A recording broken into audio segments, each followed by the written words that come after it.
Friends, అందరూ ఎలా ఉన్నారు? బాగున్నారా? నేను బాగున్నాను ఫ్రెండ్స్. ఎంత మరిగిపోతుందో, ఎంత టేస్టీగా ఉంటుందో నేను చెప్పలేను ఈ పప్పును మాత్రం.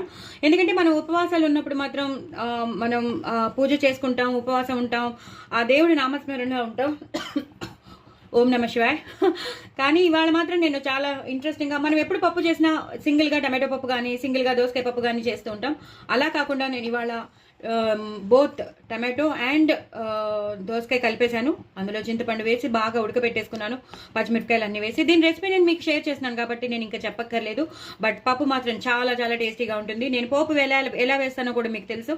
నేను ఎక్కువ ఇంగు పోపు వేసుకుంటాను, అలాగే అందులో కారం, పోపు వేసేటప్పుడు కారం కూడా వేస్తాను.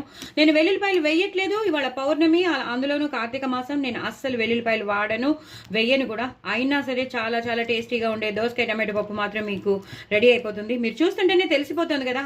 చాలా చాలా ఆ ఎండుమిరపకాయలు ఎక్కువ వేసుకున్నానేమో, సూపర్. ఆ ఇంగు పోపు ఎక్కువ వేసుకున్నానేమో, మంచి ఫ్లేవర్ వచ్చేస్తుంది.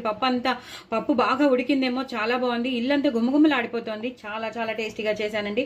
సో తగినంత చింతపండు కూడా వేసుకోవాలి. ఎంత దోసకాయ వేసినా, ఎంత టమాటో వేసినా మనం ఆ చింతపండు అనేది వేస్తేనే చాలా బాగుంటుంది. అలాగే లాస్ట్లో కొత్తిమీర, కరివేపాకుతో గార్నిష్ చేసుకుంటే అసలు ఇంకా పప్పు వదిలిపెట్టరు. ఎంత బాగుంటుందంటే అంత బాగుంటుంది. పిల్లలు అందరూ, పెద్దవాళ్ళు అందరూ ఇష్టపడతారు. చాలా చాలా టేస్టీగా ఉంటుంది. కాబట్టి ఇది చపాతీలోకి నంచుకోవచ్చు. బట్ ఇవాళ నేను ఉపవాసం కాబట్టి అన్నంలోకే తింటాం. కానీ చేసుకునేవాళ్ళు ఇలా చేసుకుంటే మాత్రం తప్పకుండా చపాతీలోకి నంచుకోండి. చాలా చాలా బాగుంటుంది, సూపర్బ్ ఉంటుంది. ఇది అన్నంలోకి అయితే వేడివేడి అన్నంలో నెయ్యి వేసుకుని తింటే అబ్బా, ఉపవాసం ఫలితం మనకు దక్కిందేమో అని అనిపిస్తుంది. సో తప్పకుండా డూ ట్రై ఇట్ అండి. నా ఛానల్ మాత్రం సబ్స్క్రైబ్ చేసుకోండి, అసలు మర్చిపోద్దు. నాకు వ్యూస్ పెంచండి, లాంగ్ వీడియోస్ చూడండి, అలాగే స్కిప్ చేయకుండా మొత్తం వీడియో చూస్తే మీకు అన్నీ తెలిసిపోతాయి నేను ఏం వేసానో. ఇంత చూడండి ఎంత టేస్టీగా ఉందో. నా సబ్స్క్రైబర్స్ని కూడా పెంచండి, వ్యూస్ కూడా పెంచండి. చూడండి అసలు ఎంత బాగుందో. ఇదే కన్సిస్టెన్సీలో ఉండాలండి. కాసేపు గట్టి పడిపోతుంది. సో అప్పుడు కరెక్ట్ జారుడైన పప్పు మనకి వచ్చేస్తుంది. మరీ గట్టిగా ఉంటే కూడా మనం తినలేము. మా ఇంట్లో అయితే కొంచెం జారుడుగానే ఉంటే ఇష్టం.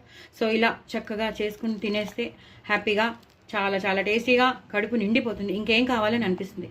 నా ఛానల్ మాత్రం సబ్స్క్రైబ్ చేసుకోవడం అసలు మర్చిపోద్దండి. బాయ్ అండి.